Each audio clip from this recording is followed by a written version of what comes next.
Datang ke PN, mungkin melihat situasi kondisi persidangan seperti apa sih? Ya, yang pasti tadi kami melihat dan menyaksikan langsung ya persidangan perdana dari kawan kami Nikita Mirzani yang juga tadi didukung atau didatangi, disupport dengan klien kami, ada Dr. Oki, ya ada sahabat kita juga, Doktif, ya untuk kita sama-sama mengawal bahwa harus ada keadilan di Pengadilan Negeri Jakarta Selatan, ya tentunya dengan fakta-fakta persidangan ke depan agar supaya Nikita Mirzani mendapatkan keadilan dalam proses hukum di pengadilan ini. Melihat dakwaan dari JPU seperti apa? Ya, jadi begini ya, bahwa ini saatnya Nikita membuktikan, meyakinkan majelis hakim bahwa dia tidak bersalah. Apapun dakwaannya, pasal itu pemerasan, pengancaman, TPPU, ITE dan lain sebagainya, itu namanya juga dakwaan. Itu bisa terbantahkan dengan semua fakta, bukti, saksi, ahli yang akan dihadirkan oleh Nikita Mirzani, dan itu bisa membuktikan bahwa Nikita tidak bersalah. Dari awal saya Bang Suna sampaikan bahwa pasal yang disangka penelitian sangat lemah, dan ini akan terbukti ketika nanti dalam proses ini.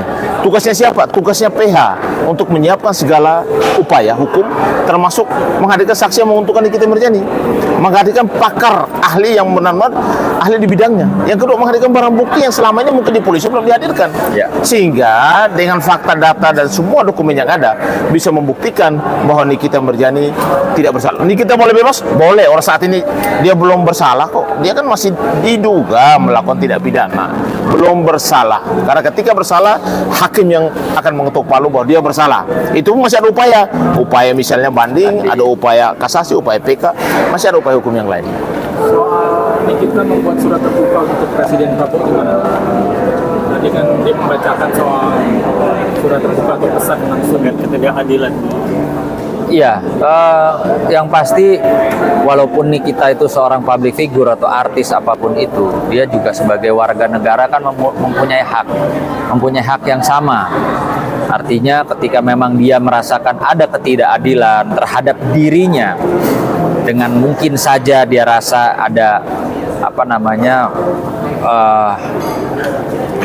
dalam hukum atau dalam proses hukumnya ini hal-hal yang mungkin dia tidak lakukan atau tidak ada jalan ceritanya, saya rasa itu sah-sah saja, ya, karena presiden kita kan itu milik masyarakat, milik rakyat. Nah, Nikita memposisikan diri bukan sebagai artis tapi sebagai rakyat. Dia ingin mengadukan adanya ketidakadilan, ya saya rasa itu sah-sah saja, siapapun boleh melakukan itu. Tadi kan di persidangan ada Dr. Oki, Bang. Ada omongan apa? Ya. Ada omongan apa aja Dr. Oki? Oh, yang pasti tadi Dr. Oki juga menyampaikan kepada saya bahwa memang tidak ada keterlibatan dia dalam kaitan dugaan-dugaan pasal ya, seperti kayak pengancaman, pemerasan atau TPPU atau apapun itu. Jadi dia sampaikan dari awal memang dia tidak yang aktif. Akan berbeda ya.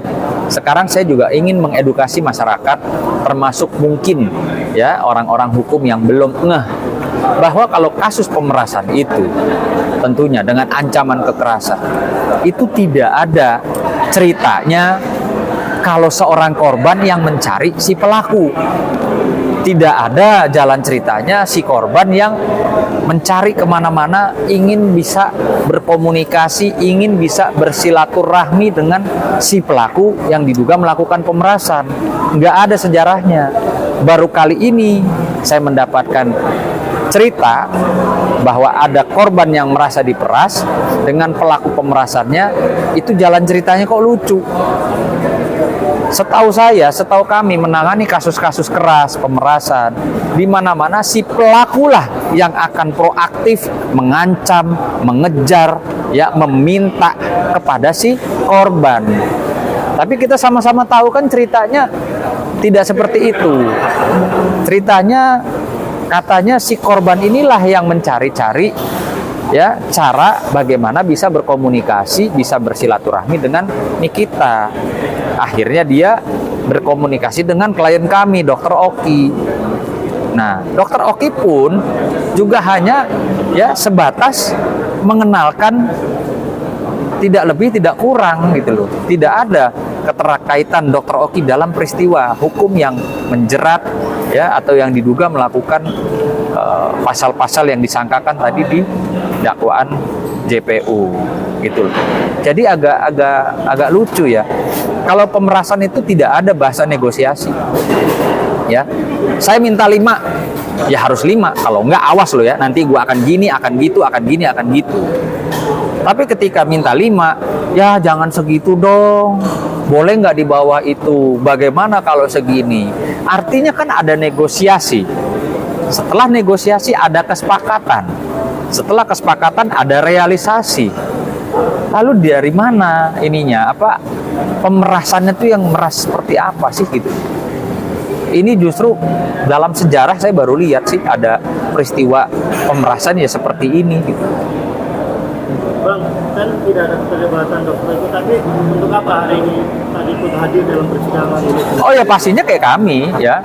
Kami mendukung karena Nikita Mirzani kan memang kawan kami, Mantan ya. klien. Mantan klien kami di beberapa perkaranya dia juga. Artinya memang ya kita sebagai kawan ya memberikan support. Begitu juga Dokter Oki.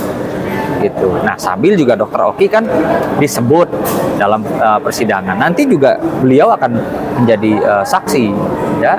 Tentunya sebagai warga negara, saya pastikan klien kami Dokter Oki akan datang jika ada ya relas panggilan dari Pengadilan Negeri Jakarta Selatan. Kita mengatakan kalau tidak salah dia bukan memeras tapi dikasih cuma-cuma. Ya. Kata Nikita dia cuma dikasih cuma-cuma dan memeras. Ya kan saya bilang memang pemerasannya di mana ya? Apakah Nikita Mirzani menodongkan pisau atau menodongkan pistol atau mengancam sesuatu yang si korban merasa jiwanya, keluarganya terancam gitu. Dari mana ininya kekerasannya? Tadi setiap ada PH